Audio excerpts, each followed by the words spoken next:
Screw this. I'm going hunting.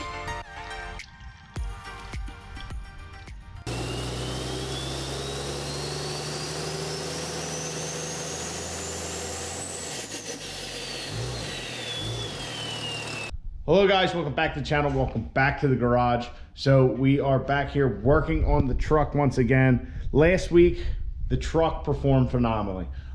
Little hiccup there at the end, which we'll discuss in a second, but last week bought the new trailer, down to the drag strip Wednesday night, ran our fastest pass ever, back to the drag strip on Friday night, beat that time, and even got the truck down to a 10.3 in the quarter mile.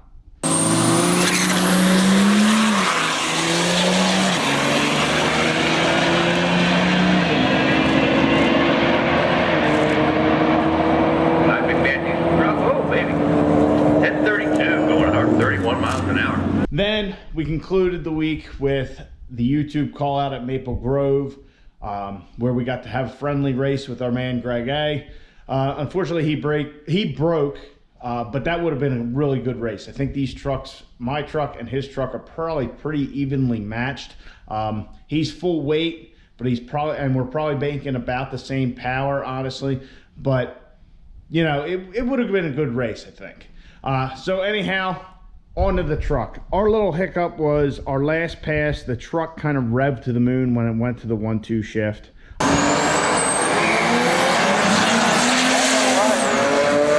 I had changed some of our tuning for our anteater, which may be part of the problem, but I figured, you know what, after all those passes and the transmission problems we've had in the past, we'll just put this thing on the trailer and we'll check everything out in the days to come.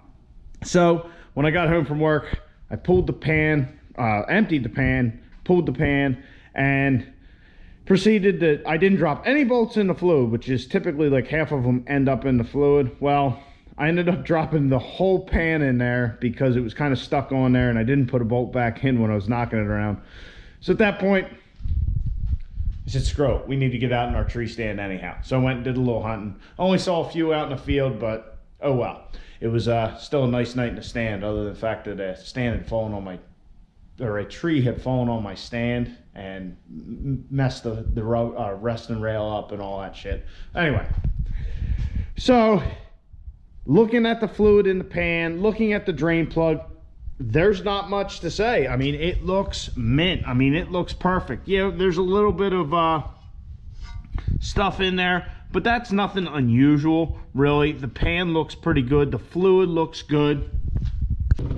More importantly, look at that filter. The filter doesn't look bad at all. I mean, we got a little bit of schmutz over there, but other than that, not bad. I mean, I don't think we're burning up any clutches or anything like that. Honestly, I'm not even going to replace the filter. I think that thing's in good shape, and if had I not dropped the pan into the fluid, I probably would put the fluid right back in. I mean, it looks mint. So we will be doing a second gear band adjustment. So our issue was either tuning related or band related. Here's an old second gear band I had laying around. So basically there's a drum that rests inside of here. So when the 1-2 shift is called for, there's a lever that presses on one side of this and the other side is into the adjusting tab. And all it does is it just clamps down on that drum. So with all the passes we've made, which what's it been, 10 passes, something like that, you know, this thing's liable to be stretched out a little bit, you know, finally worked into place. I don't know if that's the case or not, but we're definitely going to check it out. Here's the second gear band adjustment. So we'll undo the lock nut, then we will tighten down the center set screw to 72 inch-pounds. From there, we will back it off 1 3/4 turns, and that's our band adjustment. That's our setting for our band. I contacted our transmission guy, John Muldoon, just to ask him how he wanted me to set it, and 1 3/4 turns is where he wants it. Now, I had asked John where he wanted me to set that. I'll be honest, I'm not sure what the factory setting is for a 48 RE, like if you have like a 06 or 07 truck, or any of the other ones, you know, 47 RE. I don't know what the factory spec is, but it's important if you have a transmission that's built to contact whoever built the valve body and or the transmission and see how they want it set.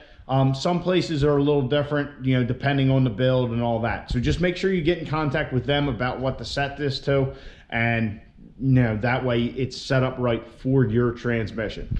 So we're going to get to that. Probably going to put the steel wheels and tires back on, so tomorrow when I get home from work I could take the truck out and test it, make sure everything's good to go, and if everything's good, we'll be hitting the track again this week. I know it's supposed to cool down quite a bit, but I'm hoping maybe we can still get a couple passes in. So yeah, let's get to it.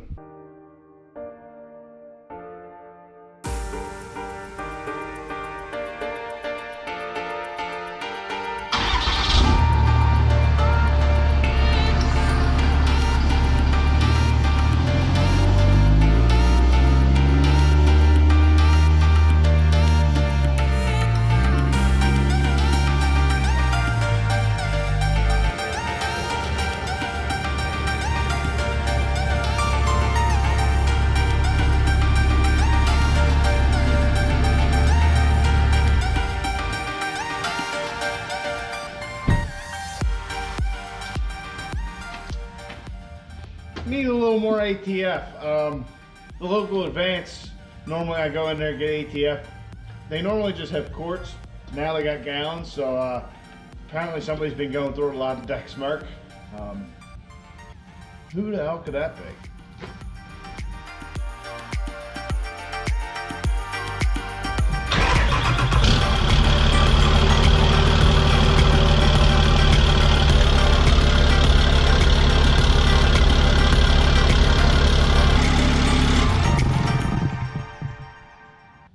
All right, so the transmission is filled.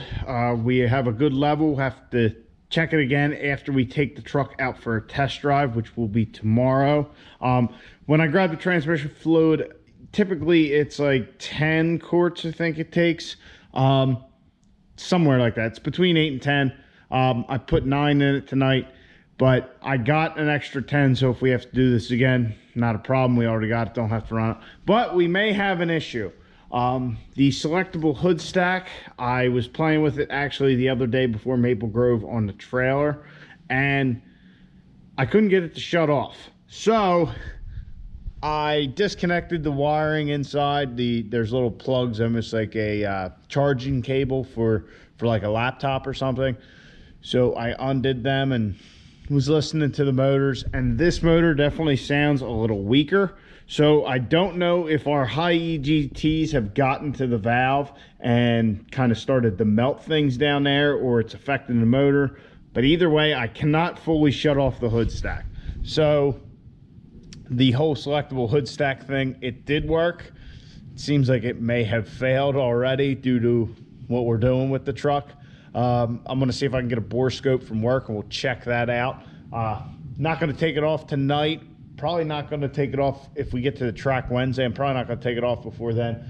But if that is the case, we will remove that valve and remove the exhaust out the back. Kind of served its purpose. Like I said before, it was never intended, once we started doing this part of the build.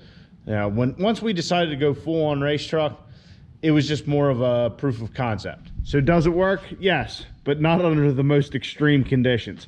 So now that we have the transmission situated, I feel good about it. We're gonna have to swap out to our steel wheels so we can drive on the street. These drag radials, if I pumped them up, I wouldn't have a problem if I lived somewhere where it was just pavement, but I have to go through the stone driveway, and these things pick up a lot of pebbles even at the track, so I'm not even gonna attempt it. So we get steel wheels on there. While you got the front end of the truck jacked up, we're going to check our converter bolts, make sure they're all still tight, and go from there. So goodbye to the sweet look of the drag radials. for a day or so here. Yeah, certainly looks the part of a 10-second 1,000 horsepower truck, don't you think? All right, guys, so tonight in the garage, we just kind of checked over everything and made sure everything was still okay. The transmission filter and fluid look good. Had I not dropped the pan in there, I probably would have just put that fluid back in the truck because it looked pristine. I was certainly a little concerned when we were at Maple Grove, and the more I thought about it, hey, maybe that band just needs adjusting. And I think that's what it is. We're gonna find that out tomorrow. Got the steel wheels on there so we can take her out and you know, put the sauce to her a little bit. Maybe we'll do a couple of launches, even though I'm sure these tires won't take a bit of it.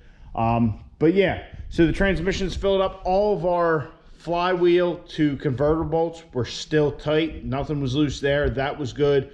So I'm very happy. The truck is ready to go again. And yeah, we'll do a little testing tomorrow and make sure, and hopefully we'll get back to the track this week and see what we can do. I think it's got more in it. So I hope you guys enjoyed. Subscribe to the channel, like the video, get out in your garage, get the wrenching on your truck.